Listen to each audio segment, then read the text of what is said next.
bass.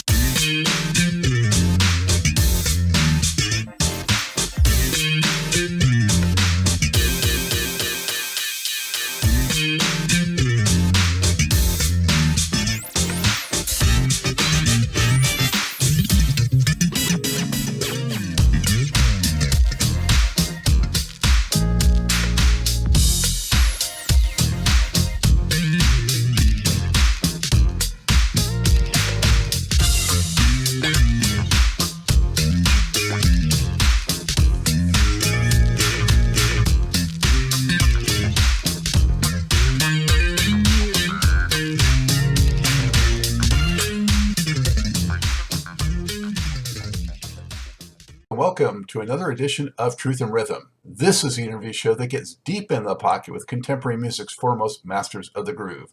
I am your host, Scott Dr. GX Goldfine. If you enjoy this programming, subscribe to the Funk and Stuff channel on YouTube, which is where Truth and Rhythm lives, and be an advocate by spreading the word among fellow funk, jazz, and R&B music lovers.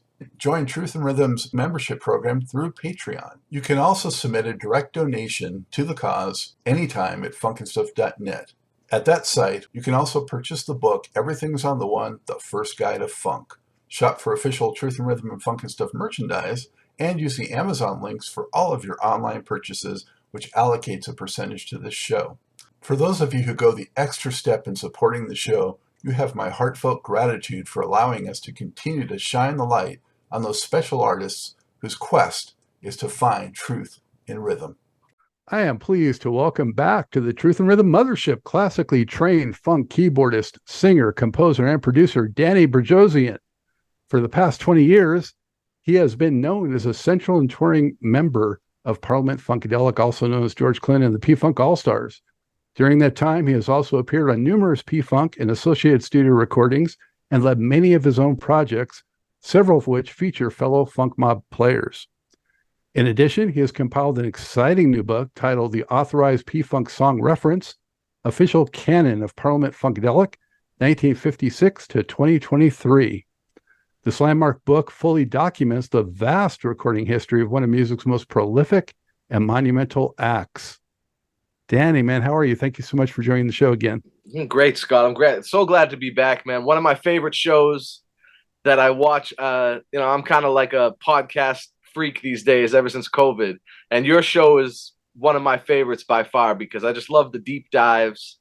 I love how you get into the nitty gritty, all the details with all these great musicians and vocalists and musical people that you've been interviewing over the years. So I'm so happy to be back. It's a real honor.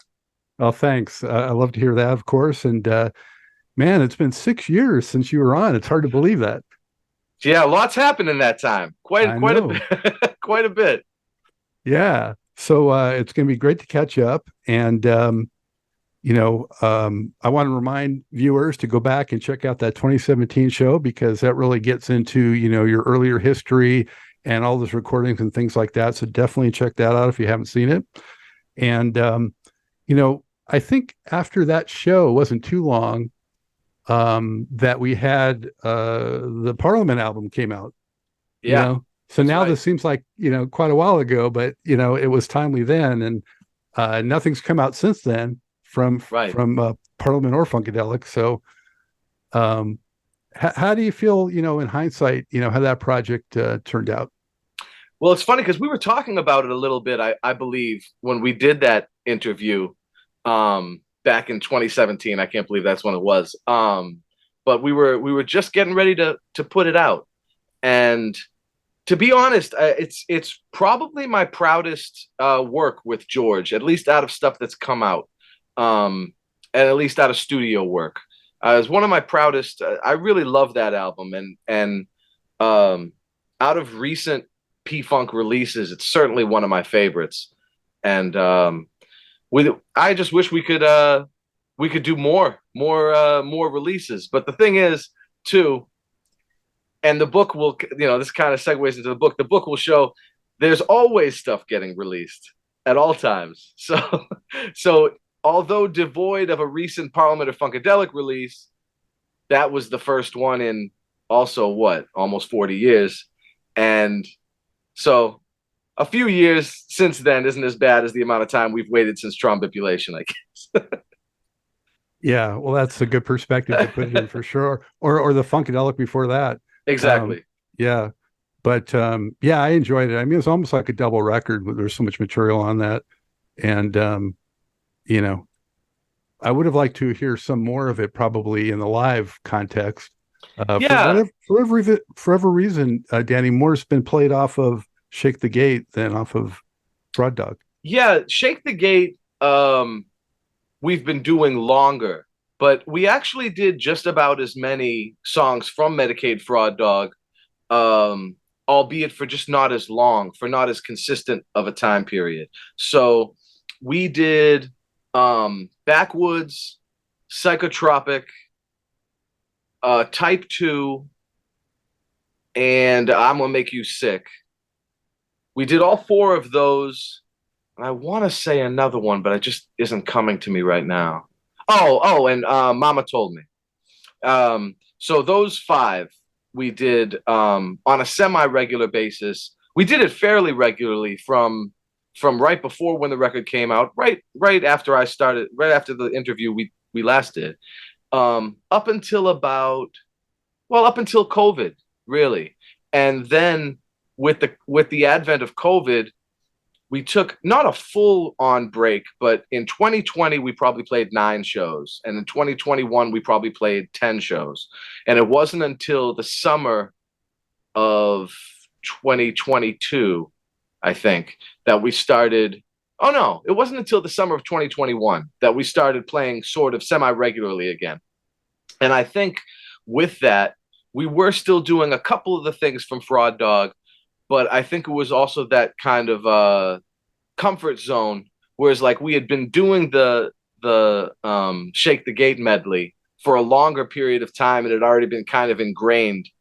Whereas the Medicaid Fraud Dog songs were still new by the time we had to take the COVID break. So they kind of, some of them got sort of lost in the shuffle. The one we still do the most is Mama Told Me. We still do that, which is Peso Paid Bouvier's kind of debut song. We still do that one, and very occasionally we'll do I'm Gonna Make You Sick. Those are the two that had music, accompanying music videos. So those were like the 2 singles, if you will, from the album. But there were some other really great songs that I would have loved to have gotten into. And I did a couple of them before. I did this one called 69. I did that one before Maggot Brain one night. And probably one or two. And Dada. Dada is another one that I did before Maggot Brain a couple times. And yeah, those are kind of the key ones that we did. But yeah, I would have loved to have done more of them, because I really enjoyed that album. Yeah, for sure. And then, of course, shortly after that, kind of started the retirement tour, One Nation, and caught you guys in Greensboro on that tour with Fishbone and Galactic, and what a fun time that was. Yeah. And we were still, not yet to the pandemic yet, still loving life and everything. And then, of course, that derailed things. But, I got to give you credit, Danny, during the pandemic, how you really, reached out and kept in touch with, the audience, and took those requests and did some of those piano performances and all that. That was very cool. Thank you. I felt it was a unique opportunity for us as human beings to experiment with new ways of staying in touch in a time that was just so harrowing for so many of us. I myself, at the beginning of that period, was just reeling from recent health issues that I had that had caused me to start kind of getting in shape and running and caring about my body more. And then boom, COVID hit. And had I not done that right before, I would have died from COVID, because I got a really bad bout of alpha when it hit.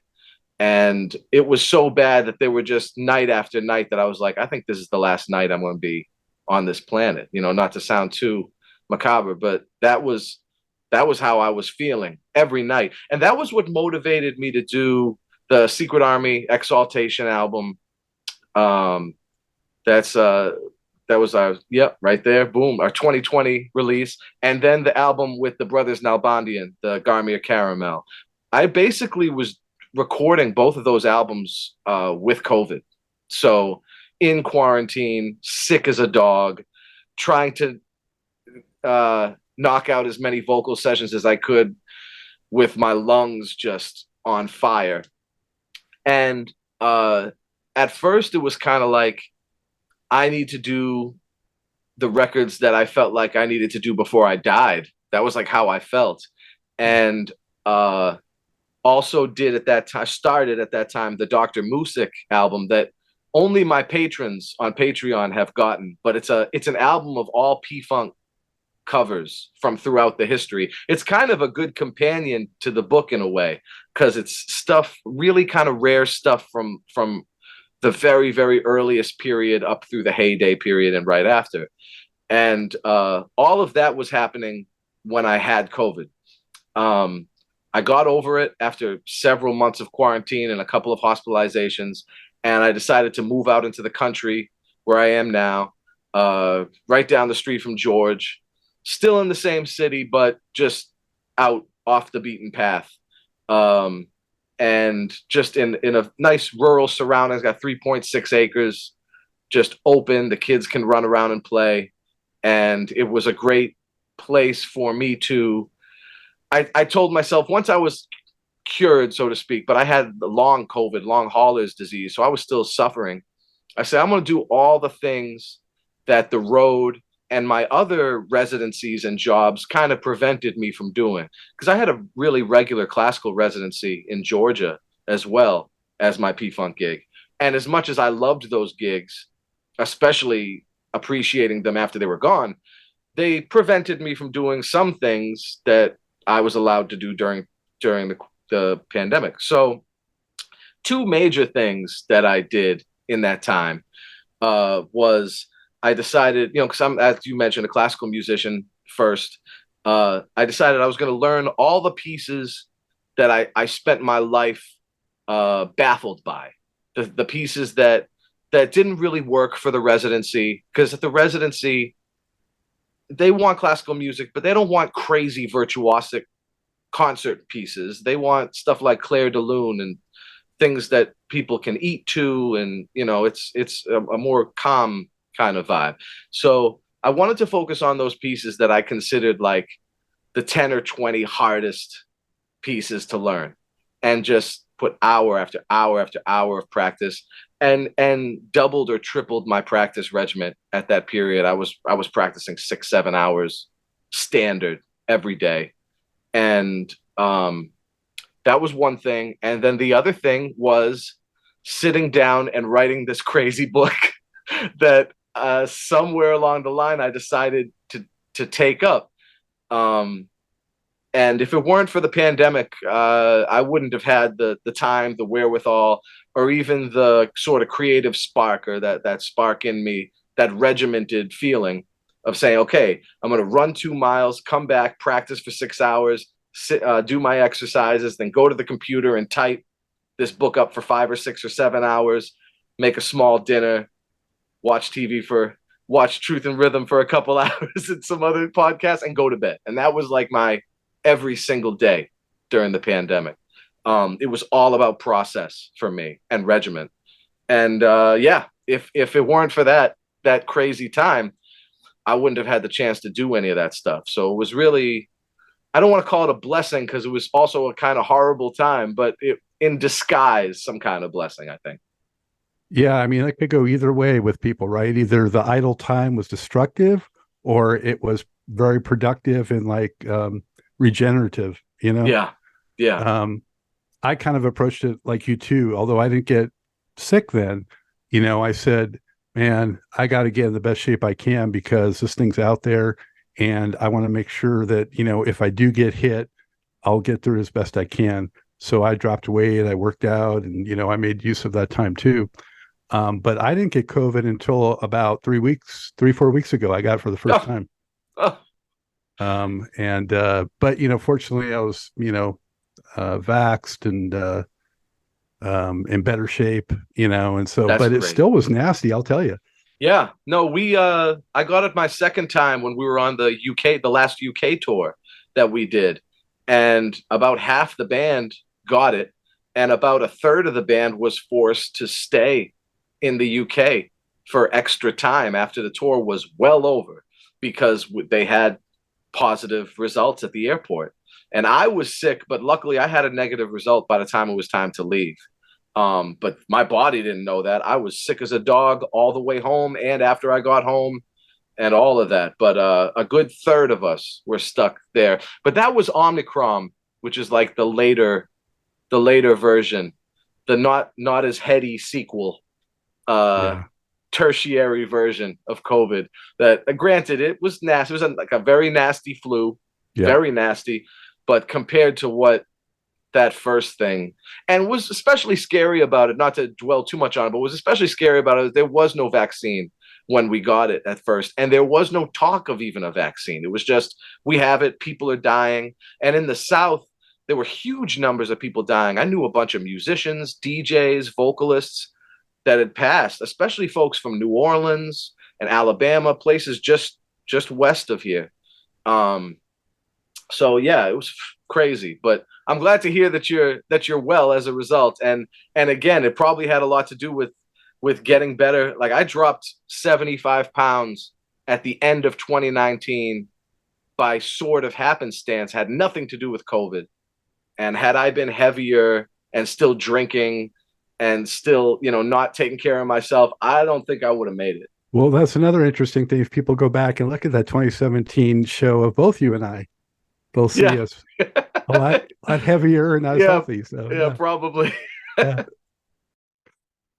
Wow. Well, hey man, so glad you pulled through it like you did, and congratulations on making lemonade out of very sour lemons. Thank you. But you also had some other life changes too, right? Didn't you get married, and did you have a kid during that time? And I mean, yeah. Now I have 3 kids. Married to Batavian Lewis, who, as some people knows, a member of the band, a member of Parliament Funkadelic as well. One of George's granddaughters, also, and also had her own group with Tanisha Nelson, Candy Apple Red, and was a member of 3GP, and we worked together for years. And at least from my take, it was not planned. She might have some other take. From my take, it wasn't planned. But we were best friends for a really long time first. A really long time. And so that was kind of cool, organic thing about it, because I think probably all of my prior relationships were defined as fools rush in kind of vibe. And this was like a very well tended to garden that was, nourished and taken care of, and a deep, deep friendship was developed first. And so it was a really beautiful thing. Like the Brides of Funkenstein say, it's a beautiful thing when it happens naturally. It was a beautiful thing when it happened, So it's one of those type of things. And three daughters, 3 wonderful, beautiful, healthy, talented daughters. And they all play and sing. The youngest, who's still a toddler, is the best singer of the 3 of them. So I think she's going to be the serious vocalist like Batavian. But the 2 oldest are serious pianists. So it's a really cool family structure. There's a lot of music going on in this house at all times. Wow. Well, I look forward to seeing that family act at some point. Yes. Be very cool. That's awesome, Danny. Thank you. Yeah. So what was it like, when you finally got back out there for real after the pandemic, with George and the band? It was absolutely therapeutic is the best way to put it. I'll never forget where the show, I remember exactly where the show was in Connecticut. And then we had 2 shows in Manhattan and New York right after that. And all I could think was, it was like, oh, my life is back. It's like everything that I feel like so many of us, despite making the best use of our time and finding new avenues, I feel like so many of us felt like we had lost a piece of ourselves in that time. And certainly the touring members of the band are no exception. And because for so many of us, this is cathartic. There's a catharsis involved in this. And I think we talked about a little bit of the process of the playing live with George, and how it's that sort of maintaining that balance between order and chaos, between like extreme concentration and extreme letting go. There's something extremely cathartic about that too, especially when that balance is natural and it's instinctual, when it's become like a part of your life and your rhythm and your routine. Losing that was unexplainable. I just looked at a post that I made that was like in one of my old posts, and it said something like, "This is the longest I've gone without playing a concert since 1997." Something like that. And it had been, 3 months into the pandemic. And now I think about it, it's like nothing. But at that point, it was like I had lost a limb or an organ, and yeah, getting back was just the most exhilarating release and the most cathartic experience I could even imagine. Really hard to explain, but absolutely wonderful, and glad that we were able to slowly build back up. But even still, somebody was just saying to me, yeah, some things will never be the same. I think there's probably some truth to that. The way that the world was organized still isn't put back together to me, because now maybe not with live music. With live music, a great show is a great show. That'll always be the same, I think. But just the day-to-day sort of tedious things that we deal with both before and after, I feel like there was an organizational entity that hasn't come back all the way since. I think it comes from the retirement of large amounts of skilled folks who were just like, I'm out after a certain point. And I don't want to say they were replaced with incompetence, but just little things I've noticed: getting the car fixed, getting something fixed around the house, a handyman, or finding the right amount of diapers, or little things that, it's still kind of frayed. It's not put all the way back together. Yeah, we kind of got this, still some disarray out there. Yeah, it's kind of a loose version of what we were at before. So I think some things will never be the same, and we're still not playing at our full. We were on the road some crazy amount of days a year right before COVID, and we're not doing those numbers, but we're doing maybe a little less than half of those numbers, which is still better than 9 shows a year or whatever it was during COVID.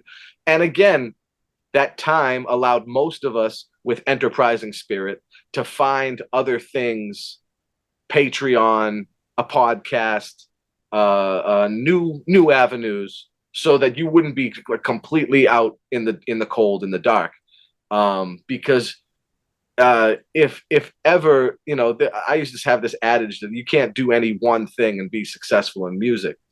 You have to do a multitude of things, or at least know how to do a multitude of things. That adage is more true now than it's ever been before, not because as before you had to just know it all. Now it's because no one thing will give you enough time or income to be that thing. Now you have to balance them all out to give it that, quantity of work or whatever it is. You gotta be a diversified entrepreneur. That's right. To be a musician now. Yeah. That's right. And so, yeah, no time is more true than in the present.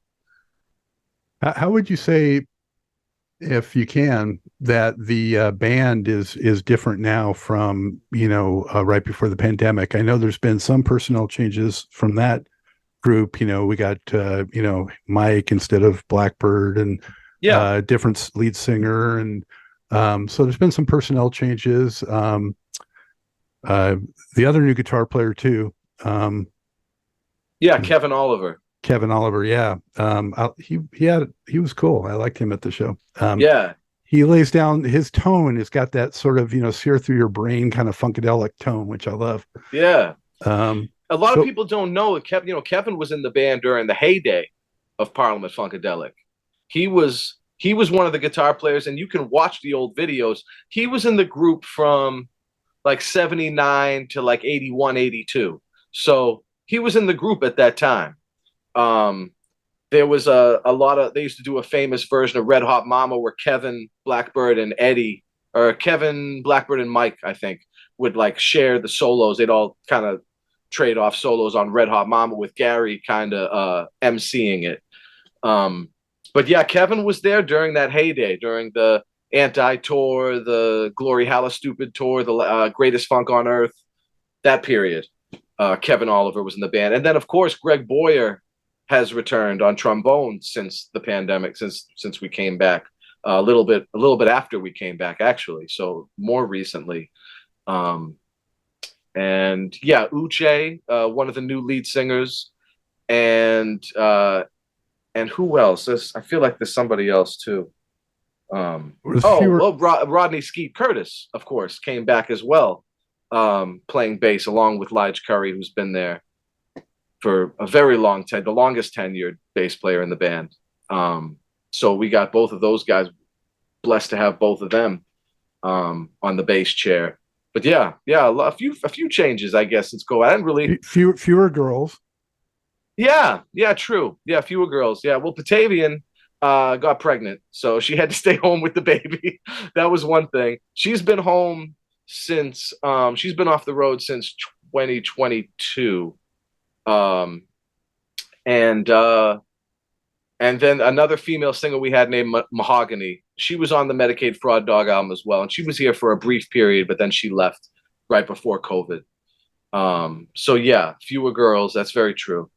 And yeah, those are the major changes that I can think of. And then, of course, we have our crew personnel can come and go even more interchangeably than within the band, and that can make differences that maybe the fans don't see, but they may hear or feel. So that can make a big difference too.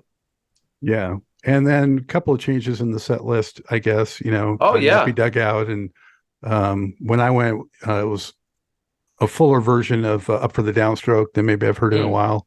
Yeah. Nappy Dugout was,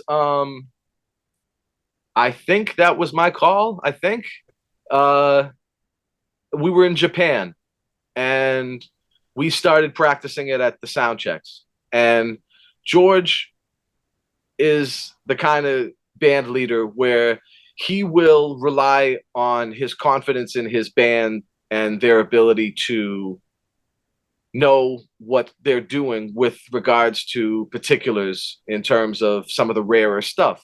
So he'll be willing to do it when I come to him and say, or one of us comes to him and says, but for me personally, I'll be like, hey, we sound checked today. We did Nappy Dugout, Dr. Funkenstein, whatever. That's another one we brought back quite a few shows recently, Dr. Funkenstein.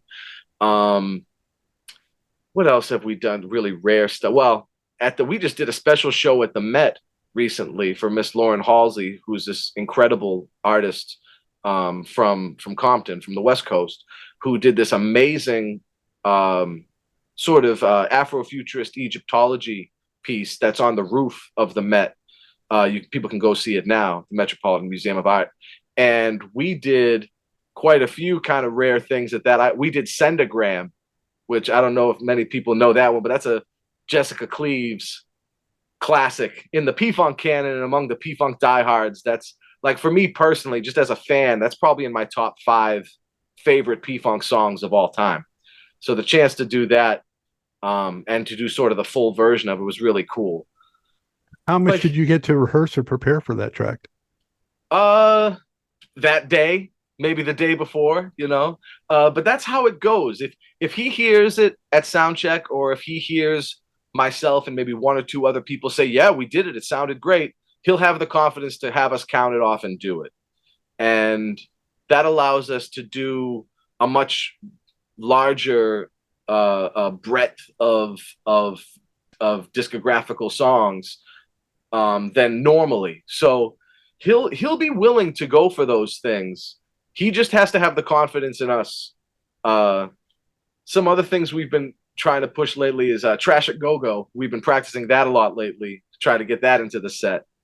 I feel like you and maybe Clip are like the real historians, the real crate diggers, if you will, through the P-Funk canon with those. Yeah, Lige is another one. Lige will pick out some really obscure stuff, and Mike Hampton too. Mike Hampton will mention here, and he'll be like, "Oh yeah, what about this? What about this?" And he'll be like, "Oh yeah, that'd be amazing," So there's stuff that makes its way in from the canon that people are always excited to see and hear. Like with Nappy Dugout, when we did it the first day in Japan, I remember riding back up the elevator with George, Greg Boyer, Lige, and Mike, and all of them, because they're all kind of, I mean, Boyer and Lige come from an era, Mike comes from a different era, George comes from a different era, as far as like when they joined the band.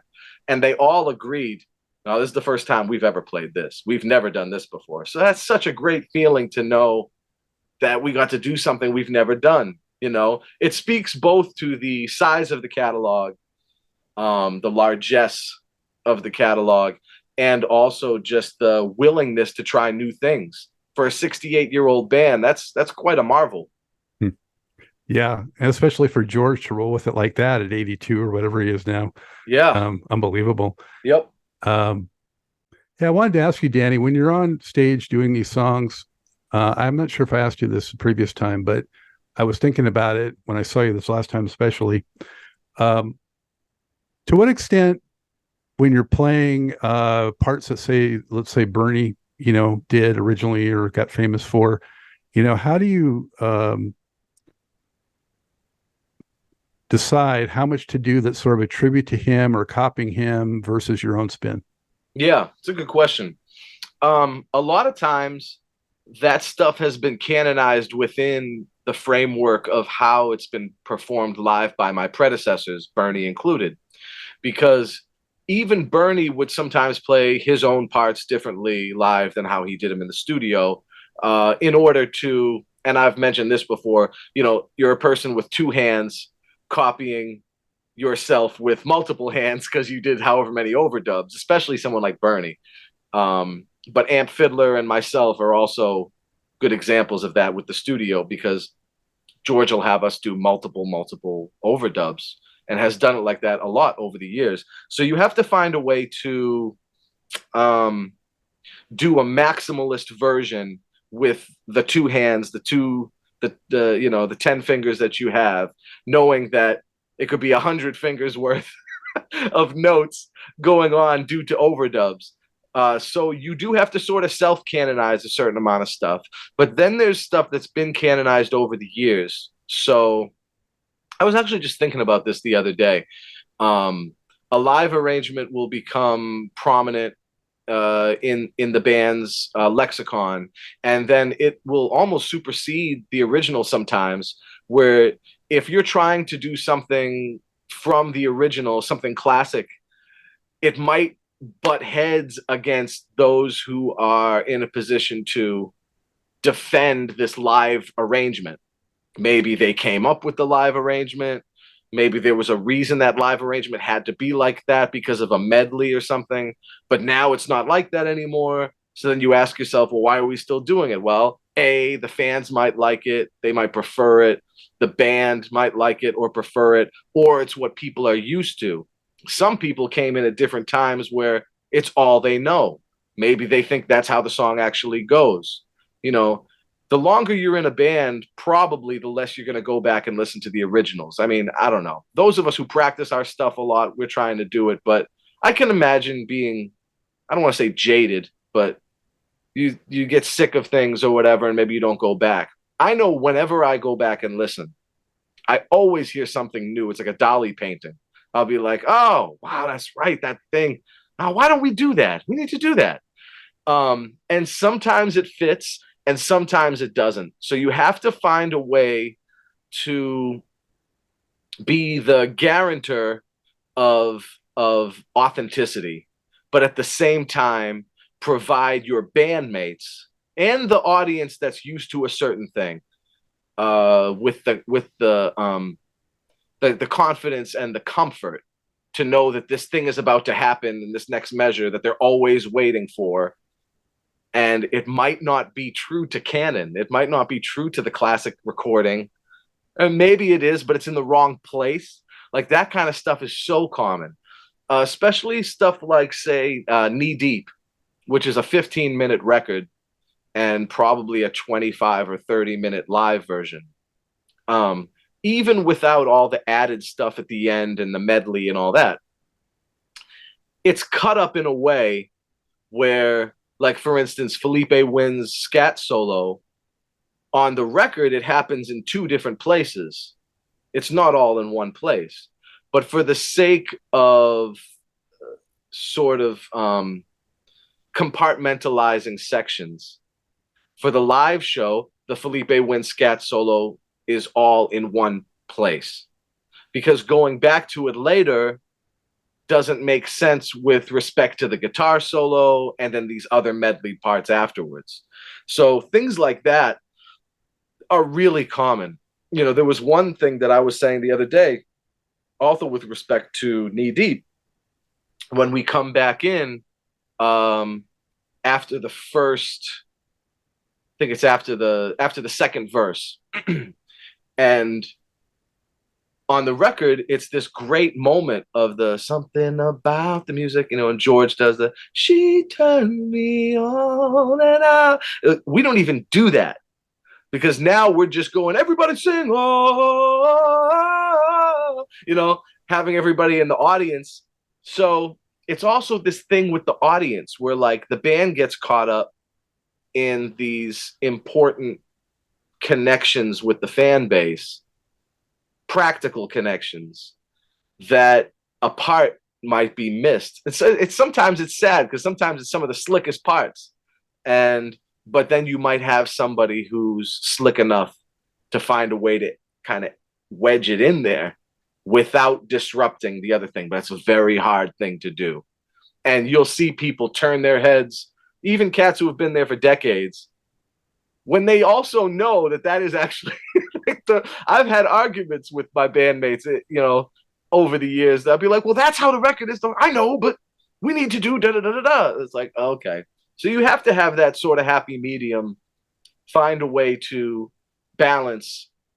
And we talked a little bit about that in our last interview, balance between the way Bernie played it, the way it is on the record, the way the subsequent players on any instrument played it, and then what you bring to the table. But again, that last part, what you bring to the table, you got to have at least a decade or more before you can even find something suitable that fits, that you're doing stylistically, that makes sense within the framework. Otherwise, you'll get the hand from George, or you'll just feel it yourself and be like, oh, why did I do that? So stupid. That doesn't fit.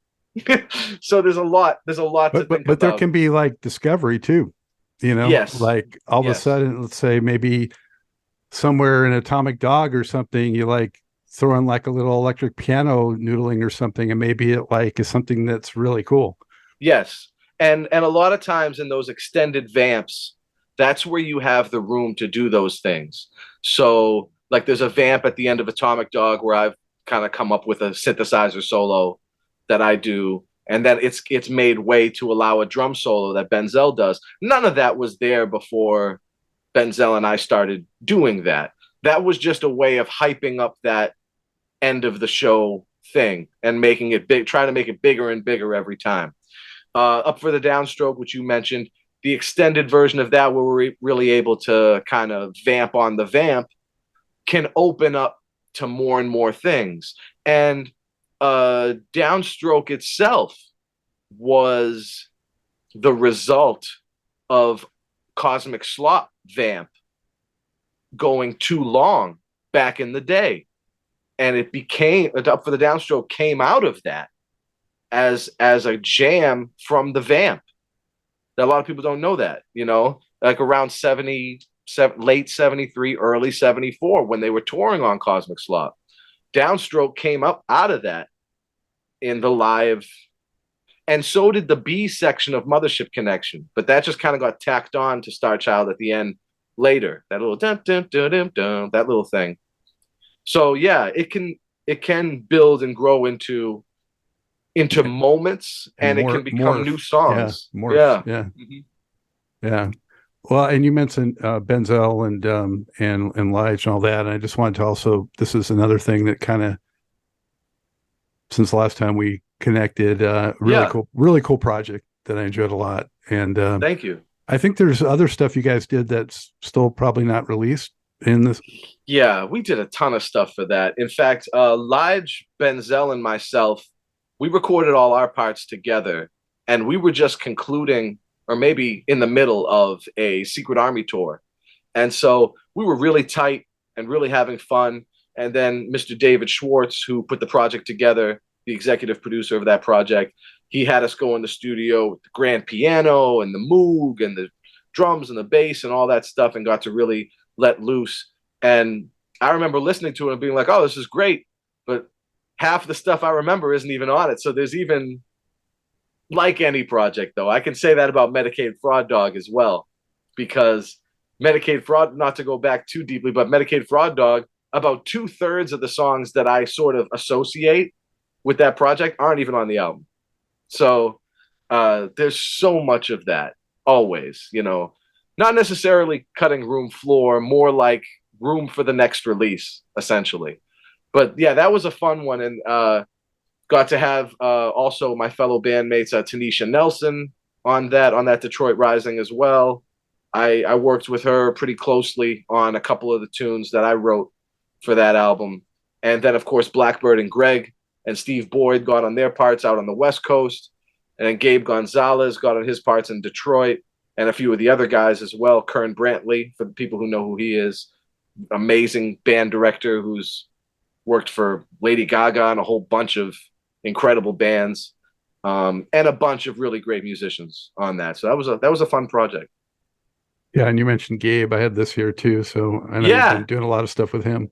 Yeah. Gabe has been my friend and brother for the longest time. I played with him in 420 when I was still in my 20s, and he's just such a great guy, and he's another one of those historians. He's a historian's historian, and he's one of the other shows that I enjoy along with yours, and I got the chance to, I think I cut my parts on that album at here at home, right here in this home studio. But myself and Skeet Curtis, Garrett, a few guys are on that record. That's a Diarona Deluxe. Yeah, that's a great album. Yeah, I liked it a lot. Really cool. Well, let's move on to the book, man. Yeah. So, congratulations on just bringing it to fruition, because I got to tell you, I mean, I did a book myself, and I know how hard it is to actually bring it to reality. And it took me a long time to do it. And I have so many people on the show, I'm sure you've noticed, who said, oh, I'm doing a book. I got a book coming out. And, like 1% ever materialize because it's such an undertaking, Yeah. So just congratulations and thank you from all of us who've been dying for this kind of a book, for so long, that makes sense of this crazy discography over all these decades. So what can you say in a nutshell about the experience of taking that on, Danny? Yeah. My history with this book is as long and storied pretty much as my history enjoying this music. And I have to say, 30 years I've been writing this book. And that really is true. I mean, I sat down and typed things out in 2020, 2021, 2022. But since I was 11 years old, I've been writing down in notebooks when I should have been studying in middle school, high school, and college. When I should have been taking notes in class, I was writing down, these are all the songs Ray Davis sang lead on for Parliament. These are all the songs that Boogie Monsoon played bass on for Funkadelic, like whatever. And just list after list. And some of them were they were crazy. They were like that, super specific, insane, just piles of notebooks. And those of us who remember the internet in the early 90s and who are diehard P-Funk fans remember that Duke University had the Mother Page, which was like this great source in that time, basically during the Lollapalooza era, the PCU era, early sampling era, G-Funk era, for P-Funk knowledge. And of course, most of it was erroneous. But for those of us who had nothing or very little to work with, it was a treasure trove. So starting with that stuff and then debunking most of it, demystifying, and then going through secondary sources, liner notes, things like that. That was my first 10, 15 years, 10, 11, 12 years of this book, of studying, of the research for this book. The next 10, 15 years was my first 10 or 15 years in the band, where I spent countless hours asking George, Bernie, Gary, Boogie, Michael, Malia, Belita, Georgie, Greg Thomas, Lige, Blackbird, Clip, and on and on and on. Which one of these is this you? Was that you on this? Did you do, like, every tedious question I could ask as a kid? And most of them, 99.9% of them would just be like, oh yeah, that's Danny, I'll tell you. They'd take me aside and they'd show me, well, actually, it was this. You didn't know this, but this is so-and-so on the drums. And this is, and just blowing my mind, my whole world changing. And I'd write a lot of that stuff down or retain it, remember it. And then the final process was the COVID and post-COVID process, where I went and said, okay, well, I have this history degree. I went to school. I have a degree. I am an official degree-holding historian. What did they teach us in history colloquial? Because every history major that becomes a historian has to take the colloquium. And the colloquium is all about two things: legitimacy, primary sources. Those are the two things. So I already had a bunch of primary sources, and thankfully lots of primary sources of individuals who we've lost, sadly. So I'm very thankful for getting those, but I still had 70% of the work to do. So I went out of my way and reached out. And, this band, even though it's like 160, 170 people that have been in it over the years, it is still like a family. There are people that I have no analog with in terms of being in the band, where we're separated by 20, 30 years, our tenures. And yet they still be like, oh, hey, Danny, what's going on? Of course, yeah. It's just that kind of camaraderie. It's such a beautiful thing. It almost feels like a five-piece.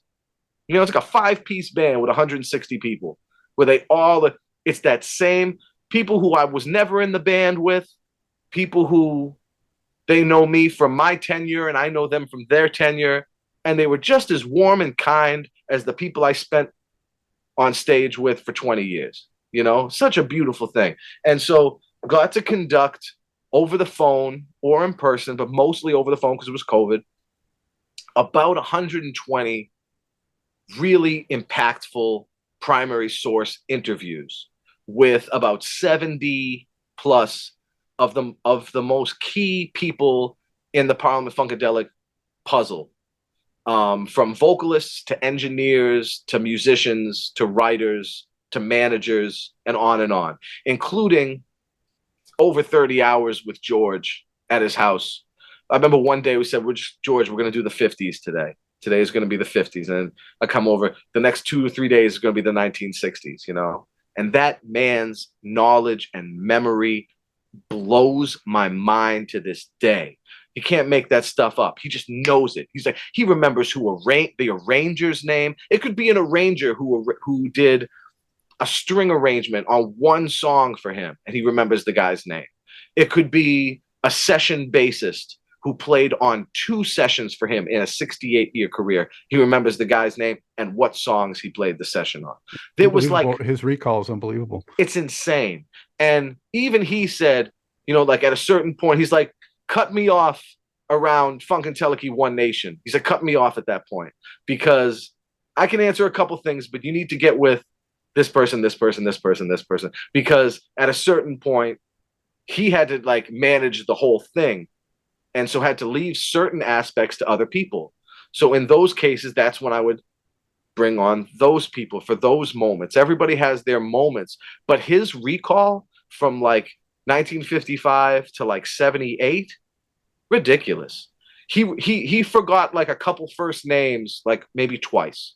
Other than that, and they were people that are like very people that if I said them to you, even you as a diehard and an expert in this and a musicologist, even you would be like, I don't think I know that guy. You know what I mean? So like very kind of incidental people that he only forgot like one or two names, and it'd be like a first name or a last name. So yeah, his recall was insane, but tried to get a nice little round, a nice rounded version of folks from different eras. Some guys from the 60s, some people, a bunch of people from different parts of the 70s. And then the really difficult part, like to make one example, I have blind spots. There are parts of this discography that I just don't know anything about.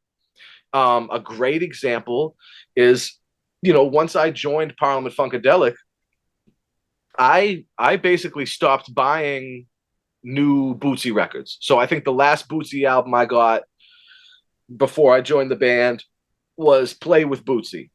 I think that came out in like '02, and I joined the band in '03, and I just spent less time at record stores.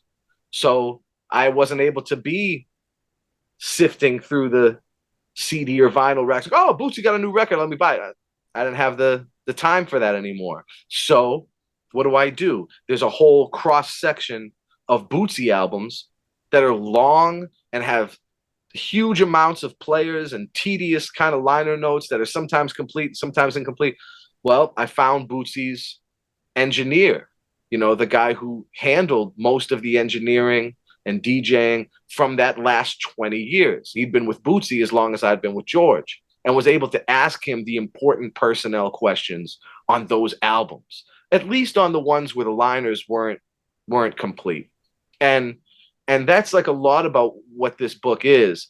If we look back on just the most important albums, Clones of Dr. Funkenstein or Maggot Brain or whatever, they might list who played the instruments, but they don't list who played them on each song. And it might be wrong anyway. They might have just listed who's in the band at that time, who was in the live band at that time. They might not even be on the record, or it could be listed wrong, or it could be underrepresented. There could be people that aren't on that list of personnel that were on the record, or people that are on the record that are on that list of personnel that aren't on the record. So every combination you can think of, and as deep as things like when P-Vine, the Japanese label in '93, was putting out a lot of P-Funk records. The ones I'm thinking of most notably are the 4-disc Sample Some of This, Sample Some of That, and the 5-disc Family series. Those liner notes are so erroneous. The liner notes on the Family series are almost 100% wrong. And I've heard from some people they were wrong on purpose. It was there's all kinds of stuff about this. And then with the Sample Some of Disc, I didn't list who's on every single sample, but I listed the samples correctly so that the people who had always had those liner notes with the wrong list of samples can now go back and say, oh, that's what this is. And speaking of samples, like there's all kinds of criteria for what I included and did not include in the book. So I don't include songs that sample P-Funk unless George or somebody in the band has a live practical appearance where they actually came in and did an overdub, did a take or something themselves, not the sample, because that would be a whole separate book. A samples book, P-Funk samples, that's a whole other book. Additionally, I left out things, and I mentioned a lot of this in the introduction to process stuff, but I left out things like writers because it's so contentious. The same amount of people that told you they're writing a book are the same amount of people that told me that they wrote every song that I asked them about. Yeah, I wrote that.